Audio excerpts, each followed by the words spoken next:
Hi everyone, today we'll be looking at 100% must-have farms that will set you up for a successful day one on new survival or hardcore worlds. So let's get into the builds.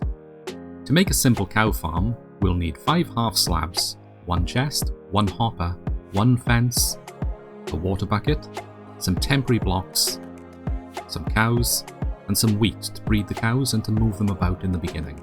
So let's start off by digging out a single block, 1 deep. Then next to that, we're going to need 2 deep by 3 long. Now at the other end of this one step, it'll be our access point. We're going to put down half slabs like this. Then on this block here, on the top side of it, we'll put a half slab and finish off with a half slab on top of that. This will prevent the cows from jumping out, and the one on the bottom will prevent the baby cows from escaping out that way. Now we just go down here and we'll put down a chest. Into that chest we need to crouch and put a hopper. So all of the beef and the leather will go into the hopper and into the chest for the collection later. Now we've got the containment area done, we're going to put some temporary blocks here. We'll bring them out just like that, so that when we have some cows, we can get their attention with the wheat, bring them along, and then we can use our temporary blocks to guide them into the hole. Just repeat the process with the remaining cows. Once the cows are in position, we'll just put a fence post above them, remove the temporary blocks, and then we shall just go under here and add some water so that the cows are bobbing up and down. At this point, we can then just breed the cows up until we have 24 cows all in this area. Once you go over 24, entity cramming will occur, and the baby cows will be in the bottom area. The big cows, they'll be crushed down, and then you'll just collect all the beef and leather below. It takes about 20 minutes for the cows to grow up, and you can re-breed the cows every 5 minutes. So I'm going to fill this up now with cows and show you the harvesting.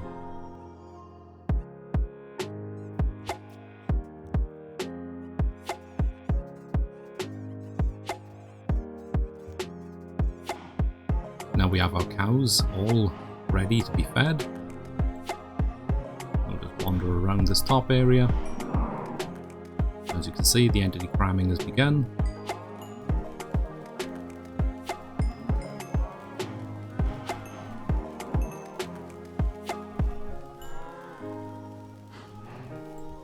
And then we can go and see how our collection is done. 18 raw beef, 9 leather, ready to be cooked up or to be turned into books later on. Next we have the ever important iron farm. For this build we're going to need 91 blocks, 22 glass blocks, 23 walls, 14 signs, a torch, a lightning rod, 3 beds, 2 water sources, a lava bucket, 2 chests, 9 hoppers, some temporary blocks, 3 villagers, and 1 zombie. So to start this build, we're going to need to build up 10 blocks. So let's go. 1, 2, 3, 4, 5, 6, 7, 8, 9, 10. Then we're going to want to come out 2 blocks on each side, just like this. On this side we're going to fill out this area where the villagers are going to go. And on the side where the zombie's going to go, we're just going to put 2 extra little blocks, so you should have a shape like this. Next we want an area for our villagers. So we're going to place 3 beds across here, and then we're going to encase them in with glass. Make sure that you come up 3 high on the sides so that the villagers don't suffocate. build across here, like that. Next we need a chamber for our zombie, so our zombie will be going in here. Make sure that this is going to be the temporary block that will be removed right at the end to activate the farm. So we're just going to build out across here.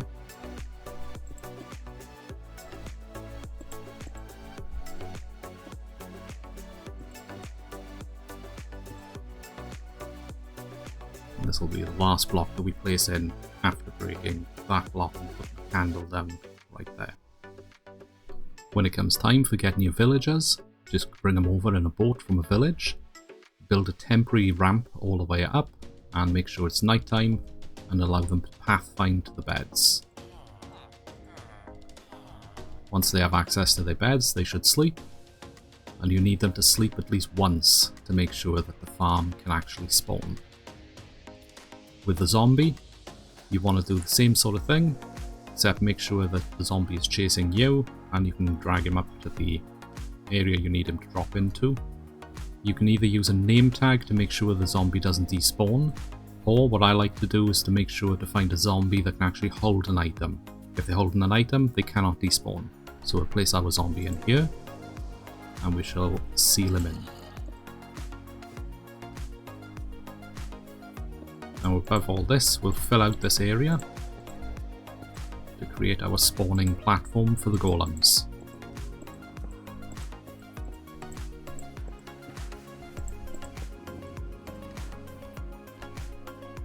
Now we're going to put down a temporary wall and then remove it. And we're just going to build out our walls across here. The walls need to be floating to ensure that golems don't spawn on top of them. If they're connected from underneath, then golems will spawn on top, breaking the farm. On the edge here, we're going to grab some signs. We're just going to have all of the signs hanging off each other. This is what's going to stop the waterfall. And create an edge that though anything spawned can push down and drop. For the protection of the villagers, we're going to add 2 more bits of wall to the back here, and then we're going to put a lightning rod because we don't want lightning striking within 4 blocks of our villagers and turn them into witches. At the back end here then, we just need to place down our water sources in each corner so that your water flow looks like this. And anything that spawns up here is going to be pushed into this area and down. Once our farm is looking like this, we're going to need to create an area to kill the golems. So we're going to come out 2 blocks, and then from here we're going to create a 3x3 hole. On the top side here, we're going to place down our signs. So crouch and have them all hanging off each other. And repeat this until the area is covered over.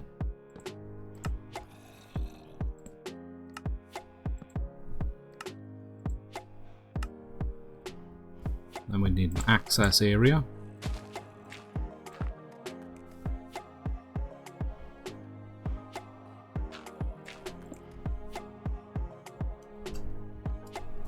So we have something looking like this.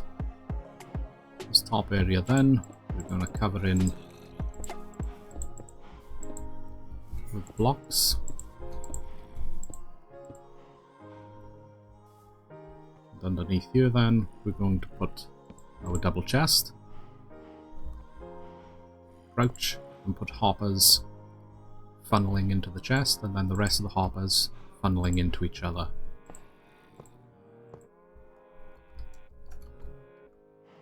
So we've got a collection floor looking like this. Next we're going to grab our lava source, and on the very middle sign here we're going to crouch, and we're going to place our lava here, like this. So all that's left to do now is to grab a torch.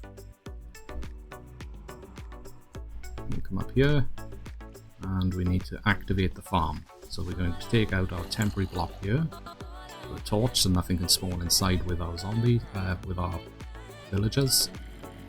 Seal up this last little corner bit here.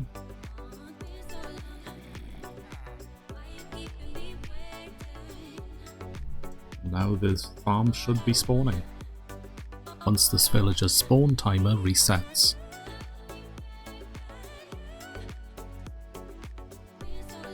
Here's our first golem. He'll be killed down here.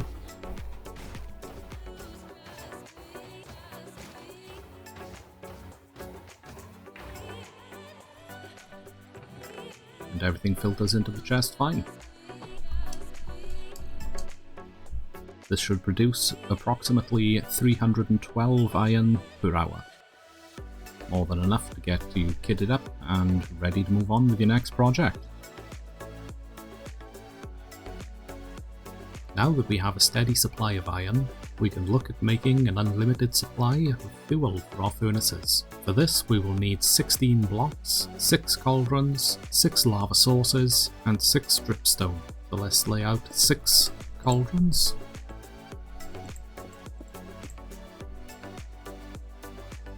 Now we're going to put a temporary block.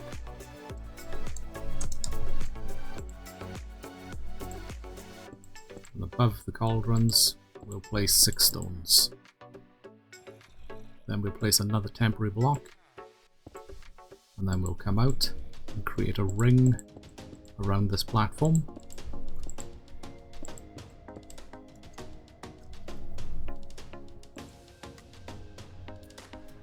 Now in each of these squares here we need to put a lava source, so we're going to use all 6, so we have every square covered. Underneath we're going to put a dripstone on each of the bottom sides, and now over time this will fill up. I'll do a quick time lapse here and we'll see how it goes.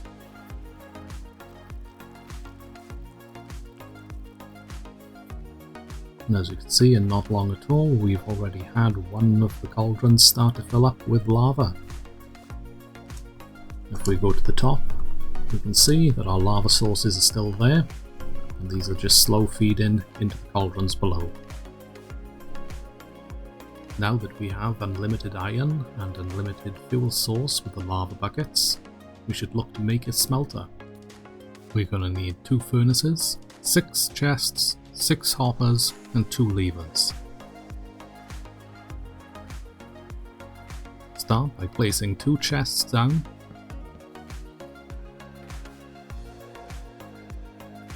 And into the back of that chest, place 2 hoppers feeding into it. Then on those hoppers, place the furnaces. On the back of the furnaces, feed in 2 hoppers. On top of the furnaces, feed in the other 2 hoppers. Cover the hoppers with double chests. Attach a switch to the front of each hopper.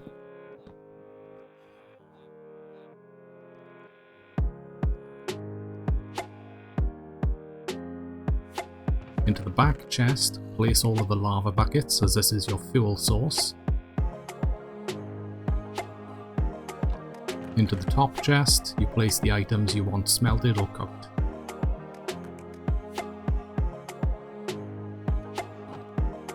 As we can see, when we look in the bottom chest, everything's gone through. The empty buckets have deposited in the chest,